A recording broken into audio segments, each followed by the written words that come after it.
میرے انتہائی معزز ناظرین و حاضرین، اس وقت میں آپ کے سامنے عرفان الحق حقانی دارالعلوم حقانیہ سے مخاطب ہوں۔ حضرت شیخ الحدیث مولانا سمیع الحق رحمۃ اللہ علیہ جو اپنے وقت کے امام الشہداء تھے، ان کی یاد میں کل انشاءاللہ 5 نومبر 2025 پشاور کے نشتر حال میں ان کے خدمات اور ان کے کردار کے حوالے سے ایک پروگرام جمعیت علماء اسلام نے اس کا انعقاد کیا ہے۔ تو انشاءاللہ وہ پروگرام وہ پشاور میں اس لیے رکھا گیا ہے تاکہ لوگوں کے لیے وہاں تک آنا وہ رسائی وہ سہولت کے ساتھ ممکن ہو۔ تو اس سلسلے میں مجھے ان تمام حضرات سے یہ اپیل ہے جو حضرت مولانا سمیع الحق شہید رحمۃ اللہ علیہ دارالعلوم حقانیہ اور دینی قوتوں کے ساتھ تعلق رکھتے ہیں کہ وہ اس پروگرام میں لازماً شرکت کرے، کیونکہ ہمارے اکابر کا مشن اور نظریہ وہ زندہ ہے۔ شخصیات آنے جانے کے حوالے سے یہ ایک اللہ تعالیٰ کا مقرر قانون ہے کہ ہر شخص اس دنیا میں جو آیا ہے وہ ادھر سے جاتا بھی ہے، لیکن اکابر کا مشن اور نظریہ یہ باقی رہنے والی چیز ہے، اسی پہ ہمیں کاربند رہنا چاہیے۔ اور اسی سلسلے میں بڑوں کا تذکرہ کیا جاتا ہے، ان کے کردار۔ حضرت مولانا سمیع الحق پاکستان میں دینی قوتوں کے وحدت کا نام تھے۔ حضرت مولانا سمیع الحق شہید پاکستان میں مدارس دینیہ کے تعلیم اور ترویج اور اشاعت کا نام تھے۔ حضرت مولانا سمیع الحق پاکستان میں غلبہ اسلام اور اعلاء کلمت اللہ اور جو ہے جمہوری طریقوں سے اسلامی قانون سازی کرنے کا نام تھے۔ حضرت مولانا سمیع الحق شہید رحمۃ اللہ علیہ وہ اللہ تعالیٰ نے ان کو متنوع صفات اور کمالات سے نواز رکھا تھا۔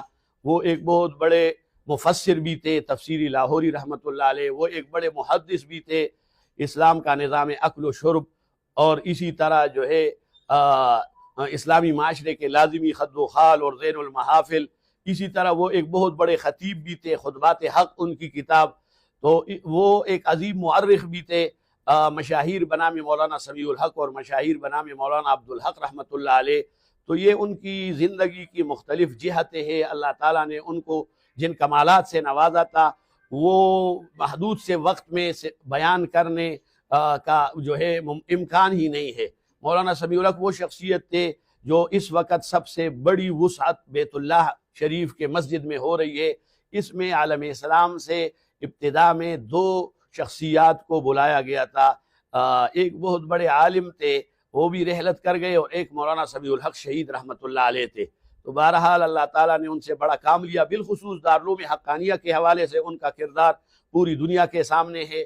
ان کے دور اہتمام میں دارالعلوم حقانیہ کو اللہ تعالیٰ نے جو عروج اور جو بام ثریا تک پہنچایا وہ کسی سے ڈھکا چھپا نہیں ہے۔ الحمدللہ اس وقت اس مدرسے کے پوری دنیا میں وہ شاخیں ہیں۔ یہاں کے فضلاء امریکہ، ڈنمارک اور کینیڈا، ملائیشیا، عرب و عجم کے جتنے بھی ممالک ہیں وہاں پہ خدمات انجام دے رہے ہیں۔ تو اس حوالے سے ہمیں اپنے اکابر کو یاد رکھنا چاہیے، ان کے کردار اور اخلاق اور ان کے لازوال جو ہے انمٹ نقوش کو دنیا کے سامنے لانے کے لیے اور اپنے نئی نسل کو اس سے آگاہ کرنے کے لیے اس میں شرکت انشاءاللہ لازمی فرمائے۔ جتنے بھی ہمارے بڑے اکابر ہیں، حضرت مولانا عبدالحق رحمۃ اللہ علیہ، حضرت مولانا مفتی محمود رحمۃ اللہ علیہ، حضرت مولانا غلام غوث ہزاروی رحمۃ اللہ علیہ، حضرت شیخ التفسیر مولانا احمد علی لاہوری رحمۃ اللہ علیہ، ہم شریعت میں اس بات کے پابند نہیں ہیں کہ برسیہ منائے، لیکن یہ اگر اس نیت سے ہو کہ ہم اپنے اکابر کے کردار کو لوگوں تک پہنچائے تو پھر اس میں ایک احسن نیت وہ دنیا کے سامنے بھی آ جائے گا۔ اللہ تعالی ہم سب کو ان کے پیروی کرنے کی اور بڑوں کے راستے پہ چلنے کی توفیق سے نوازے۔ السلام علیکم۔